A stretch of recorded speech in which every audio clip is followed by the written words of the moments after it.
മാസപ്പടി കേസിൽ CMRന് തിരിച്ചടി. ഇഡി അന്വേഷണം തുടരാമെന്ന് ഹൈക്കോടതി.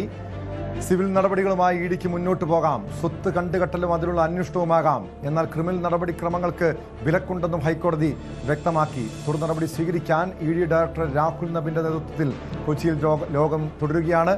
വിവരങ്ങളുമായി നവമി ദിനേശ് ചേരുന്നു. നവമി, CMRനെ സംബന്ധിച്ചും വീണ വിജയനെ സംബന്ധിച്ചും വലിയ തിരിച്ചടിയാണ് ഹൈക്കോടതിയിൽ നിന്നുണ്ടായിരിക്കുന്നത്. എന്താണ് ഈ കേസുമായി ബന്ധപ്പെട്ട് ഹൈക്കോടതി വ്യക്തമാക്കിയിരിക്കുന്നത്?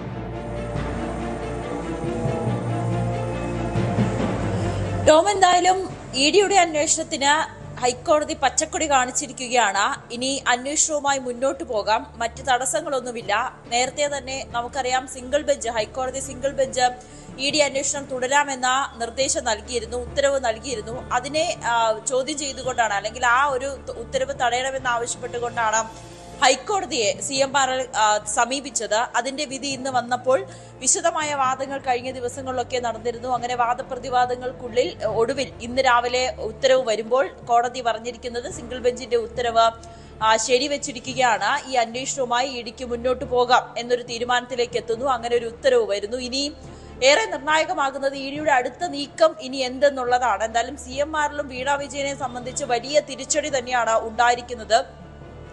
എന്ത് സേവനം നൽകിയാണ് ഇരു കമ്പനികളും തമ്മിൽ ഇത്രയും വലിയൊരു സാമ്പത്തിക ഇടപാട് നടത്തിയത്? വീണയുടെ കമ്പനി എന്ത് സേവനമാണ് CMRന് നൽകിയത് എന്നൊരു ചോദ്യത്തിന് ഇപ്പോഴും ഇരു കൂട്ടർക്കും ഉത്തരം നൽകുവാനായി കഴിഞ്ഞിട്ടില്ല. അതുകൊണ്ട് തന്നെയാണ് കോടതിയുടെ ഈ ഉത്തരവ് അത്രയേറെ പ്രാധാന്യമായി മാറുന്നതും. പ്രത്യേകിച്ച് മുൻ മുഖ്യമന്ത്രി പിണറായി വിജയന്റെ മകൾ ആണ് ഇതിൽ പ്രതിസ്ഥാനത്ത് നിൽക്കുന്നത്. അതുകൊണ്ട് തന്നെ വലിയൊരു രാഷ്ട്രീയ പ്രാധാന്യം കൂടി ഈ കേസിലേക്ക് വരികയാണ്.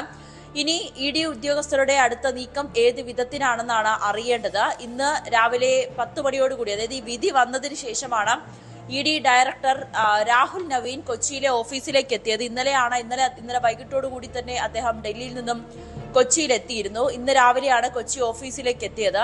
ഈ ഉദ്യോഗസ്ഥരുമായി, കൊച്ചിയിലെ ഇഡി ഉദ്യോഗസ്ഥർ, അതോടൊപ്പം തന്നെ അഭിഭാഷകൻ ഉൾപ്പെടെയുള്ളവരുമായിട്ടുള്ള ചർച്ച പുരോഗമിക്കുകയാണ്. ആ ചർച്ചയ്ക്കൊടുവിലായിരിക്കും അടുത്ത നടപടികൾ എന്തൊക്കെയാണെന്ന് തീരുമാനമുണ്ടാകുക. എന്തായാലും ഒരു കാര്യം ഉറപ്പാണ്, വീണ വിജയനെ ഉടനെ തന്നെ ചോദ്യം ചെയ്യാൻ വിളിപ്പിക്കും.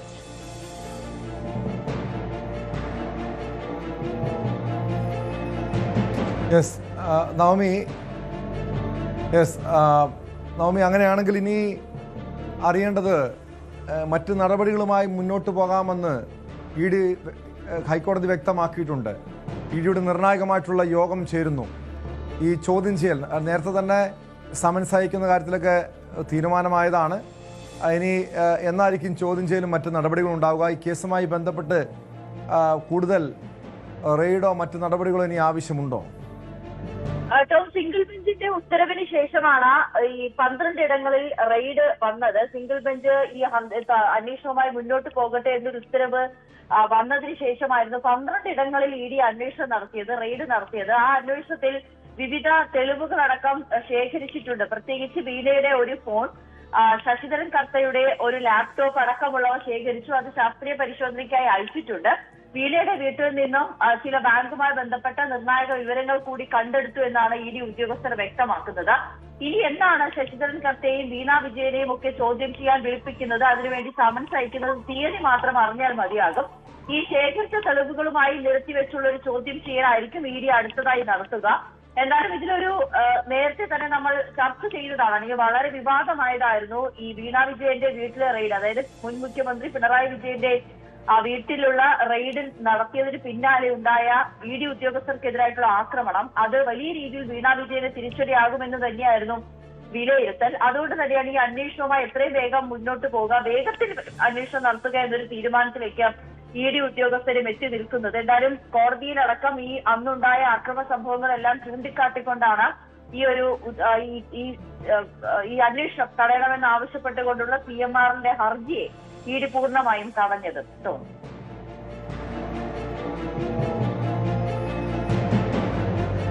വ്യക്തമാണ്.